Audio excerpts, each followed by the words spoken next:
everybody. Today we'll be learning how to ascend and descend stairs with a walker, and also how to get up and down from a curb with a walker. Generally, when you're going up the stair, you're going to go up with the good leg first. When you're coming down the stairs, you're going to go down with the bad leg first. You won't use that language when you're talking to the patient. You will use involved and uninvolved. But I think up with the good, down with the bad, kind of is a catchy way to remember. Hand placement on the walker for the patient is as the patient is ascending the stairs, the hand will be gripping the front part of the walker. I'm traveling down the stairs as a patient, my hand will be on the back part of the walker. Proper guarding position for a patient. As a physical therapist, you're going to want to assume a split stance. Also going to want to split your hand position. So you're going to guard with one hand on the patient's gait belt and one hand either on the railing for stability or more likely on the patient's assistive device. Grasp onto a hand railing if it is present, and then move the walker out to the side. Is move the walker to the next step up, placing the tips of the walker in the crux of the stairs where the two stairs meet so that it is stable, and making sure that the rear tips of the walker are firmly on the ground. I'm going to move my uninvolved leg, follow my involved leg, and stand. I'm going to restabilize on the railing, move the walker up to the next step, and repeat the process. So ascending the stairs, as a physical therapist, you're going to want to guard the patient from below them with that split stance and split hand position for guarding.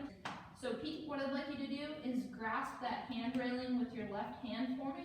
I'd like you to swing the walker out towards your right side, and I'm going to help you if you need it. But what I'd like you to do is lift that walker up to the next step and place the tips of the walker in the crux of the stairs. You use those points of contact to stabilize yourself. Step up with your uninvolved leg for me. Good. And then up with your involved leg.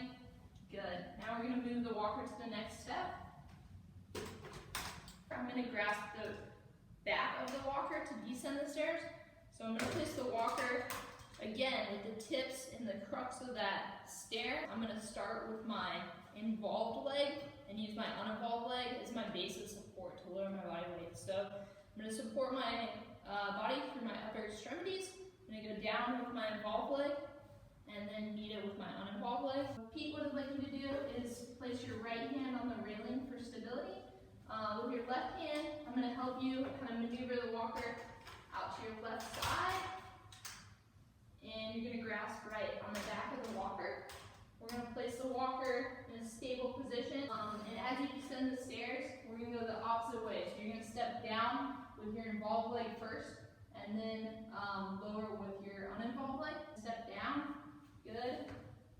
And then down with your right. Good. And then we're going to move your walker. Place the walker up onto the curb with all four tips on the surface. They can lean forward to help support themselves on the walker. Up with the good, and then up with the involved side. You'll notice there aren't any handrails present, so that won't dictate what side you guard from.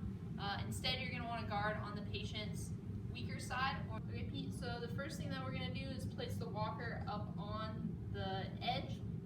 You're going to step up with your uninvolved leg, followed by your involved leg. So first we'll place the walker up so that it's stable, and the tips are all up there. And you're going to step up with your uninvolved leg, followed by your involved leg. For transfer up into a higher curb, we have Pete with his back to the curb. As we go up this way, Pete, what I'm going to have you do is step first with that uninvolved leg, followed by the involved leg, and then we'll bring your walker up to meet you. So, all right, so you can step up. Good.